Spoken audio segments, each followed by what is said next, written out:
할렐루야. 오늘 제목을 스페라라는 제목을 잡았습니다. 센서 있으신 분들은 이제 핸드폰으로 찾으시면 무슨 이야기인지 다 나와요. 스페라라는 말은 나도 희망한다, 너도 희망한다 이 말입니다. 내가 희망하니까 너도 희망해라라는 말입니다. 이해가 되셨죠? 일단 제목만 이렇게 좀 화려하게 잡아놓고 집중시켜놓고 이제 내용은 별거 없습니다. 내용은 별거 없고 어쨌든 제가 그 한 주간 우리가 이제 계속 우리 교육부부서 선생님들은 다 큐티를 합니다. 같이 큐티를 쭉 하면서 이번 한 주간 하나님께서 저에게 주신 소위 말해서 메시지 어떤 언어라고 하면 희망이라는 단어를 이렇게 떠올리게 됩니다. 희망. 지금 대한민국 사회는 절망 가운데 있습니다. 절망 가운데 있지만 우리는 어떻게 해야 됩니까? 희망을 외쳐야 된다는 것입니다. 이게 오늘 오후 저의 설교의 전체 내용입니다. 절망 가운데 있고 어쩔 수 없는 상황이 있지만 우리는 어떻게 해야 된다고요? 희망을 이야기해야 된다는 것입니다. 그리고 그 희망이 우리를 또 이렇게 세워주고 살려준다는 것입니다. 성경의 어떤 구도를 쭉 보면요, 성경에 보면 소위 말해서 이분법적인 대결 구도들이 많이 나옵니다. 어떤 카테고리들이 있냐면 선과 악 이런 어떤 대결 구도, 그리고 사랑과 미움, 그죠? 그리고 예수님과 사탄, 그 다음에 약속과 배신, 이런 어떤 대결 구도가 나옵니다. 근데 이번 주 한 주간 큐티송에서 어떤 대결 구도가 나오냐면요, 구원과 죽음이라는 어떤 대결 구도가 나오다는 것입니다. 이번 주 한 주 큐티 내용은 출애굽기입니다. 출애굽기였고 재앙입니다. 10가지 재앙을 이야기했고 마지막 10가지 재앙의 마지막 재앙이 뭐였죠? 예, 우리 조명희 장님 정확하게 알고 계십니다. 마지막 재앙은 장자의 죽음입니다. 어떻게 보면 이 애굽이라는 나라는 어떤 죽음의 어떤 순간을 맞이했습니다. 그러나 그 속에 무엇이 있었습니까? 분명한 희망이 있었다는 것입니다. 뭐예요? 하나님께서 이스라엘 민족을 살려주셨다는 것입니다. 모든 사람들이 죽음의 자리에 도달했지만 결국 하나님은 이스라엘 백성들을 어떻게 하셨다고요? 그들을 구원해 주셨다는 것입니다. 이런 어떤 대결 구도 속에서 오늘 말씀을 한번 우리가 생각해 보겠습니다. 레드 오션이라는 말이 있습니다. 블루 오션이라는 말이 있습니다. 들어보셨나요?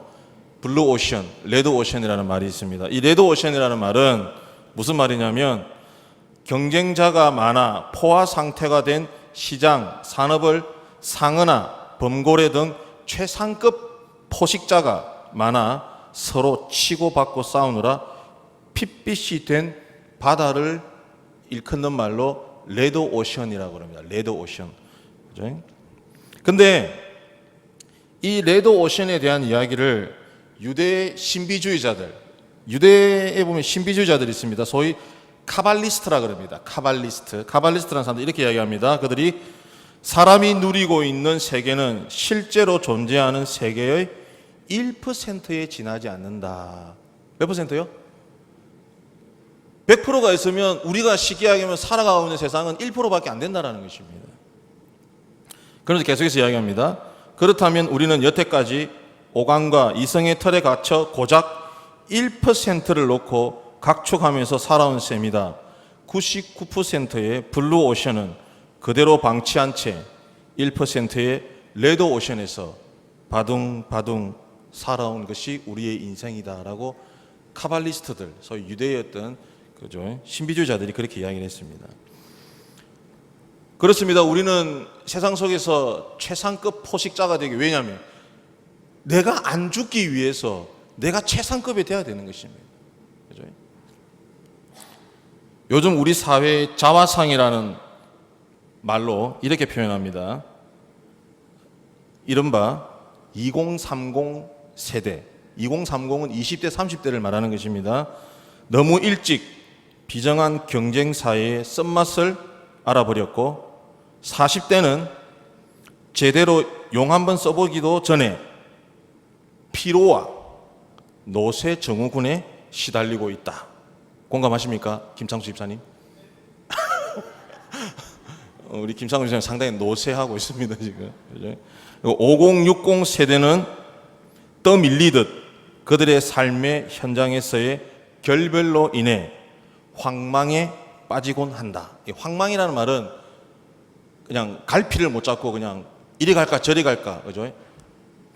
지금 우리 시대를 이렇게 이야기하고 있다는 것입니다. 20대 30대에 벌써 세상의 쓴맛을 다 본 거예요. 갈 데가 없는 거예요. 그리고 40대는 그냥 막 여기 치고 저기 치다가 그냥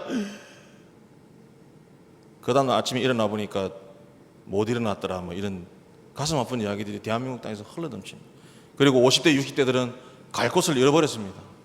갑자기 자신의 삶의 자리에서 훅 밀려나 버린 것이죠. 그럼에도 불구하고 우리는 이런 삶의 자리에서 무엇을 이야기해야 됩니까? 희망을 이야기해야 된다는 것입니다. 절망 가운데 있더라도 우리는 희망을 이야기할 수밖에 없다는 것입니다. 또한 그 희망에서 위로와 힐링을 찾아야 한다는 것입니다. 누군가 이렇게 이야기했습니다. 희망에 대해서 이렇게 이야기했습니다. 겨울은 언제나 봄 속에서 끝난다. 아, 멋있는 말이에요. 그죠? 겨울은 언제나 봄 속에서 끝난다. 절망을 치유하는 명약, 그것은 희망밖에 없다. 셰익스피어가 한 말입니다. 세상 사람들이 절망 가운데 살아가고 있지만 그들은 희망을 외칩니다. 근데 여러분, 중요한 사실이 뭔지 아세요? 그 세상 가운데서 아무리 희망을 외쳐도 그들에게 돌아오는 것은 뭐가 돌아옵니까? 절망밖에 없다는 것입니다. 아무리 희망을 외쳐도 세상 속에서는 희망을 외쳐봐야 그들에게 돌아오는 건 뭐라고요? 절망밖에 없다는 것입니다. 절망밖에 없다는 것입니다. 그래서 우리는 이 순간 행복할 수 있다고 저는 감히 말씀드립니다. 왜입니까? 우리의 희망은 절대적이라는 것입니다. 여러분, 여기에 우리가 감사하셔야 됩니다. 세상 사람들은 희망을 외치고 어떻게든 살아보려고 바둥바둥 치지만 그 희망은 절망으로 치닫지만 우리는 어떻다고요? 우리의 희망은 절대적이라는 것입니다. 왜요? 하나님이 우리와 함께 하시기 때문인 것입니다. 하나님이 우리와 함께 하시기 때문에 우리는 어떠한 상황에서도 우리는 희망을 이야기할 수 있다는 것입니다. 또한 거기서 우리는 위로도 얻고 힐링, 치유도 얻게 된다는 것입니다. 오늘 말씀을 우리가 이제 한번 들어가 보도록 하겠습니다. 오늘 말씀을 한번 들어보는데, 그러면 우리가 절망 가운데 있을 때 왜 우리는 하나님과 함께함으로 희망을 외칠 수 있는지 한번 오늘 말씀을 통해서 한번 살펴보도록 하겠습니다. 벌써부터 이제 지금까지는 주무셔도 되는데 안 주무셨으면 큰일 났는데 이제 그죠? 이제 본론 들어가면 다들 주무시더라고 이제, 그죠? 오늘 본문에 보니까 제가 아주 간략하게 짧고 그냥 이렇게 쉽게 말씀드리겠습니다. 오늘 본문 속에 보니까 세상이 어떻습니까? 절망 가운데 있습니다. 말 그대로 한마디로 절망 가운데 있습니다. 그 절망 가운데 있다라고 하는 그 표현을 오늘 읽지는 않았지만 6장 3절을 다 같이 한번 읽어보겠습니다. 6장 3절 다 같이 한번 읽어보겠습니다. 시작.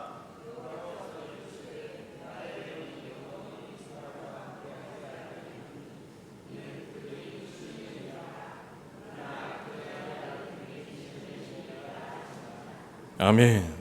여러분, 이 말씀이 정말, 이 말씀을 보면 두렵지 않습니까? 여호와께서 이르시되 나의 영이 영원히 사람과 함께 있지 않겠다. 여러분, 이 상황을 한번 생각해 보시기 바랍니다. 하나님께서 우리와 함께 하시고 우리를 창조하셨는데 그 창조한 사람 가운데 하나님이 그들과 함께 하지 않겠다는 거예요. 이거는 말 그대로 바로 죽음의 상태입니다. 바로 절망의 상태라는 것입니다. 그래서 오늘 본문에, 우리가 읽었던 본문에 6절에 보니까 하나님께서 한탄하사 마음에 근심하시고 이렇게 나와 있습니다. 한탄하사 마음에 근심하셨다라고 이야기합니다. 하나님께서 근심한 이유가 뭡니까? 한마디로 줄여서 바로 악입니다. 악. 사람이 악하기 때문인 것입니다. 그죠? 여기서 이 악하다라는 말은요, 악하다라는 말은 모욕이라는 말로 번역했어도 크게 문제는 없습니다. 뭐라고요? 모욕.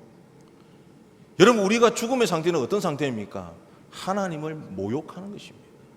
우리의 삶이 하나님을 모욕하는 자리에 있으면요, 그것은 죽음의 자리고 그것은 절망의 자리라는 것입니다. 그러면서 말씀을 이렇게 이야기하고 있습니다. 5절에 보니까 이렇게 이야기하고 있습니다. 아주 점진법을 쓰고 있습니다. 여호와께서 사람의 죄악이 세상에 가득함과, 여기서 붙습니다. 그의 마음으로, 뭐라고요? 그의 마음으로, 그리고 생각하는, 뭐라고요? 그의 마음과 생각, 그리고 그 다음에 무엇입니까? 모든 계획이 있습니다. 자, 보시기 바랍니다. 내 마음속에 모든 생각하는 것들이, 모든 상상되는 것들이 어떻다라고요? 악하다라는 것입니다. 악하다라는 것입니다. 한마디로 말해서 그 속에는 더 이상 하나님의 영이 없다라는 것입니다. 철저하게 하나님을 모욕하고 있는 모습이라는 것입니다. 그 상태가 어떤 상태라고요? 죽음의 상태, 절망의 상태라는 것입니다. 그런데 여기 보니까 근심하다라는 단어가 있습니다. 근심하다라는, 이트 아체브라는 말입니다. 이 말은 무슨 말이냐면 감정적인 슬픔뿐만 아니라 육체적 고통을 수반하는 어떤 그런까지 포함되는 것입니다. 그런데 이 근심하다라는 표현이 우리에게 희망을 알려준다는 것입니다. 그게 무슨 말이냐면 하나님께서 사람들이 근본적으로 악으로 치닫고 있을 때 하나님께서 그들을 어떻게 하셨다고요? 심판하시겠다고 생각하신 거예요. 그러나 여러분, 하나님의 심판이라고 하는 것은요, 말 그대로 심판을 위한 심판이 아닙니다. 무엇입니까? 그럼에도 불구하고예요. 그럼에도 불구하고 하나님의 심판은, 그럼에도 불구하고 뭐예요? 그 심판을 통해서 하나님은 우리에게 구원의 손길을 베푸시겠다라는 것입니다.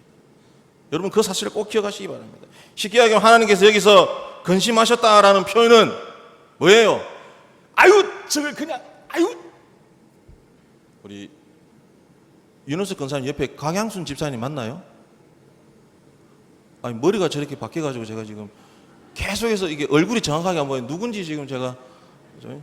아름다우십니다. 예. 그죠? 예.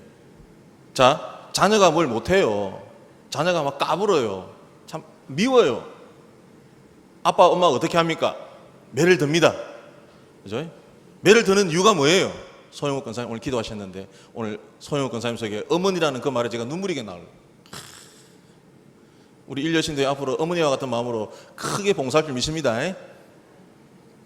우리 권사님 아멘 안 하시죠? 못하면 왜 매를 듭니까? 진짜 말 그대로 때리고 싶어 때리는 거예요? 아니잖아요. 뭐예요? 그 회초리 뒤에는 뭐가 숨겨져 있습니까? 아빠 엄마의 사랑이 숨겨져 있는 거예요. 그죠? 결국 하나님께서 근심하셨다라는 말은 그거예요. 아유, 이놈을 그냥 때리고 싶은데 때렸어요. 그러나 그 뒤에 뭐가 숨겨져 있어요? 그럼에도 불구하고 그죠? 아버지의 마음, 어머니의 마음이 거기 숨겨져 있는 것입니다.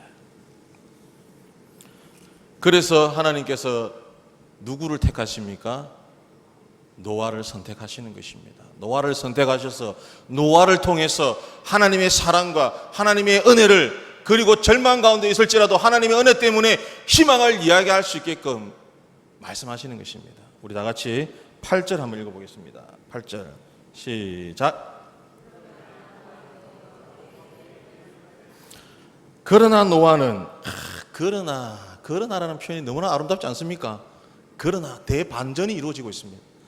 그냥 악으로 치닫고 모든 생각과 모든 계획하는 모든 것들이 악으로 치닫고 있지만 8절에 보니까 뭐라고 했습니까? 그러나 노아는 어떻게 해요? 여호와께 은혜를 입었더라. 정말 감사합니다. 이 하나님께서 우리를 향한 이 은혜가 없으니 우리는 어떻게 희망을 이야기하겠습니까? 그죠? 근데 여호와께 은혜를 입었다라는 이 표현은 에베소서 1장 4절 5절에 보면 이렇게 기록되어 있습니다.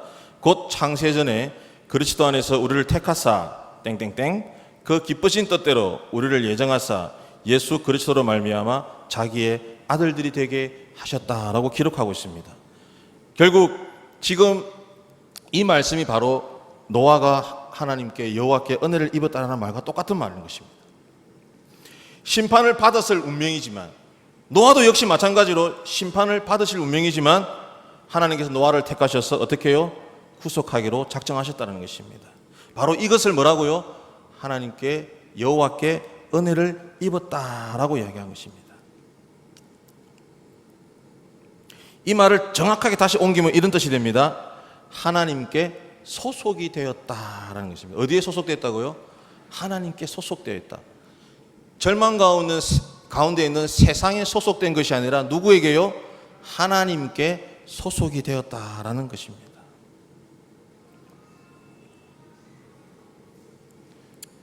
오늘 말씀 속에 우리가 계속해서 놓치지 말고 보아야 될 것은 뭐냐면요, 노아 때문이 아닙니다. 노아 때문이 아니에요. 누구 때문에요? 그냥 하나님 때문입니다. 하나님 때문. 하나님께서 죽을 수밖에 없는 우리들을 어떻게 해요? 당신의 자녀로 소속시켜줬다는 것입니다. 당신의 것으로 옮겨주셨다는 것입니다. 그럼 우리는 뭐만 하면 됩니까? 하나님 앞에 감사만 하면 되는 것입니다. 두 번째 9절 읽어보겠습니다. 시작.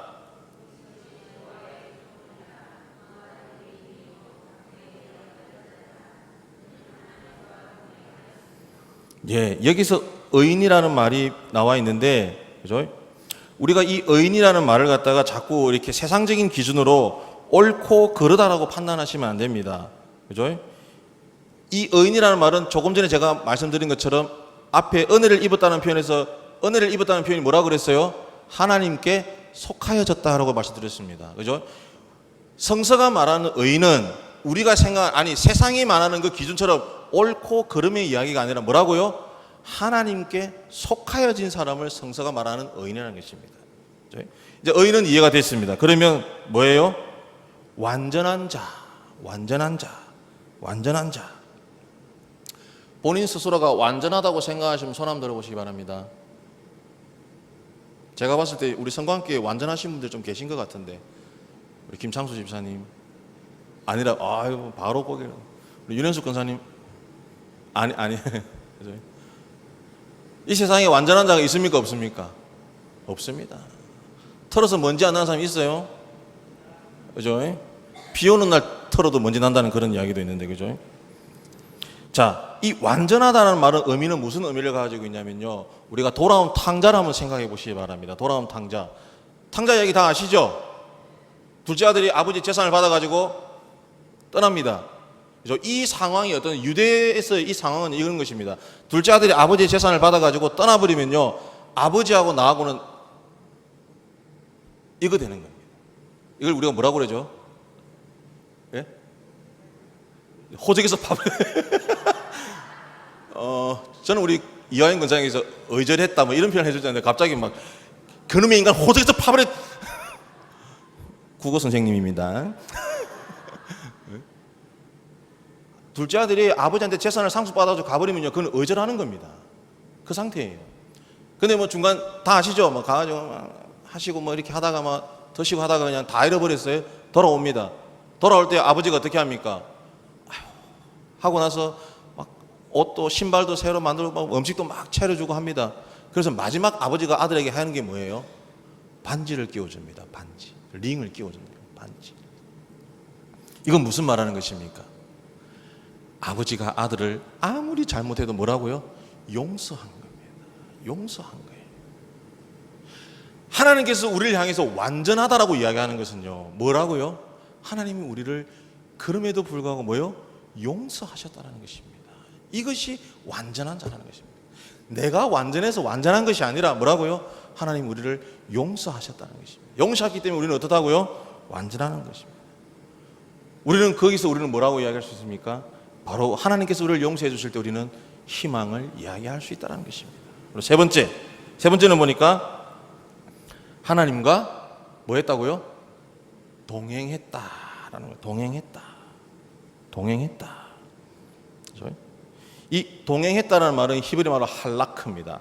할라크 정도는 좀 알아두세요. 시험에 나올 수 있어요. 무슨 심인지 모르겠지만 할라크라는 말은 하나님과 동행하다라는 말입니다. 이 말은 그분이 찾아와 주셔서 그분이 나와 함께 교제하는 걸 그분이 허락하시는 거예요. 내가 허락하는 게 아니에요. 그분이 허락해 주셔서 어떻게 해요? 같이 동행한다라는 것입니다. 뭐라고요? 그분이 찾아오셔서 내가 허락하는 것이 아니라 그분이 찾아오셔서 그분이 허락하셔가지고 그분과 함께 동행하는 것을 말하는 것입니다. 쉽게 얘기하면 그럼 우리는 뭐만 하면 됩니까? 받아들이고 인정만 하면 되는 거예요. 받아들이고 인정만 하면 됩니다. 노아는 어떻게 했습니까? 하나님께서 찾아오셨고 동행하심에 노아는 그냥 순종하고 반응했습니다. 6장 22절에 이렇게 기록되어 있습니다.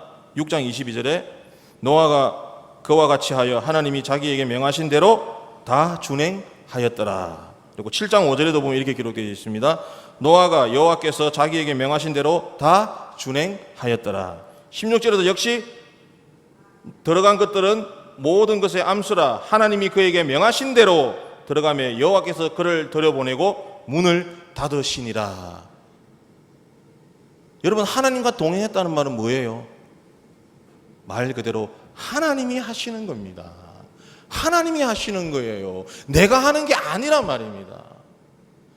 하나님이 우리를 향해서 당신의 뜻을 펼치시고 하나님께서 하신단 말입니다. 하나님께서 하신다. 우리는 뭐만 하면 됩니까?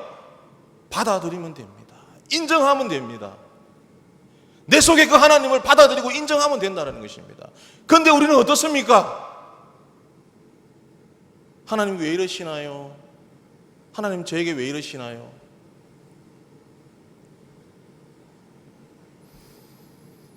우리는 우리를 찾아오시는 그 하나님, 우리를 찾아오시는 그 하나님 어떻게 하면 됩니까? 받아들이고 인정하면 됩니다. 그 순간 하나님 우리를 어떻게 해요? 우리를 용서하시는 겁니다. 그리고 우리를 어떻게 해요? 당신의 자녀의 자리로 우리를 옮겨주시는 겁니다. 여러분, 우리는 이렇기 때문에 무엇을 이야기할 수 있습니까? 희망을 이야기할 수 있는 것입니다. 희망을 이야기할 수 있는 것입니다. 내가 하는 것이 아니라 누가 하는 거예요?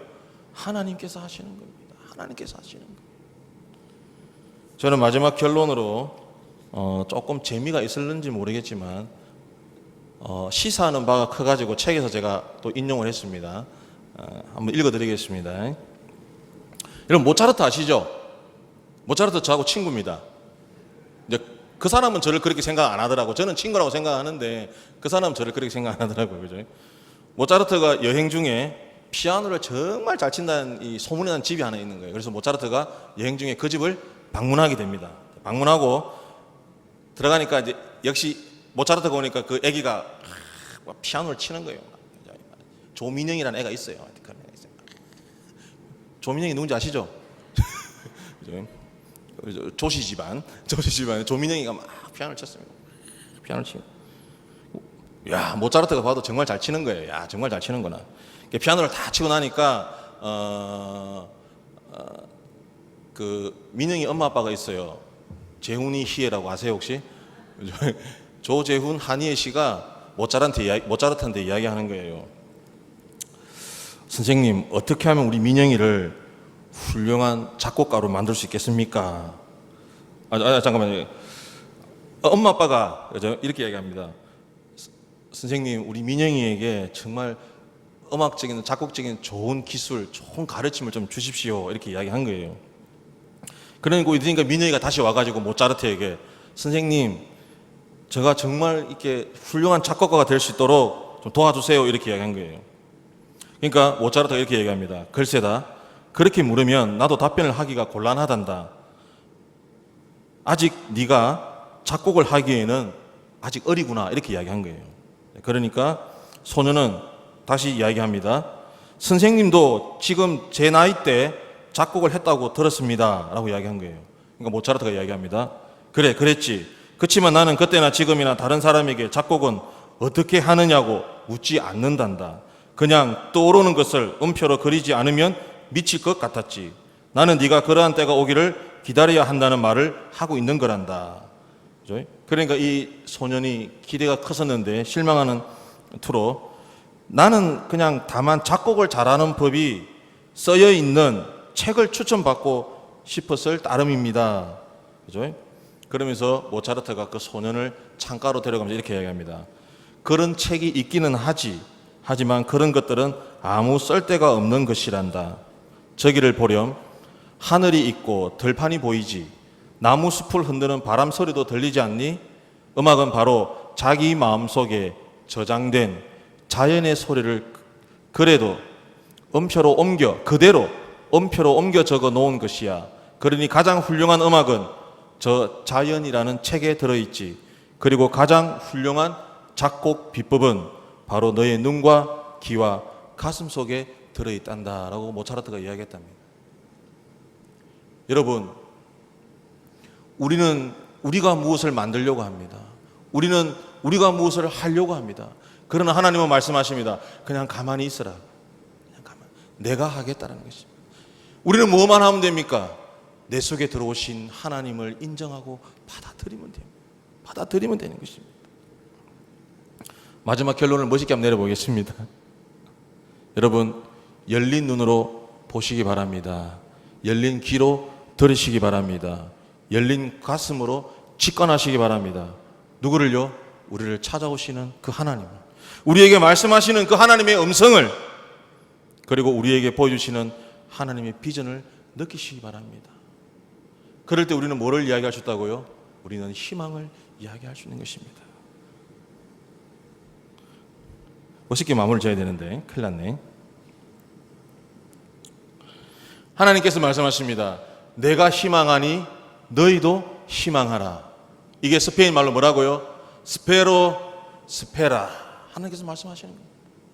하나님이 희망하시는데 우리가 어떻게 절망을 이야기합니까? 우리도 희망을 이야기해야 되는 것입니다.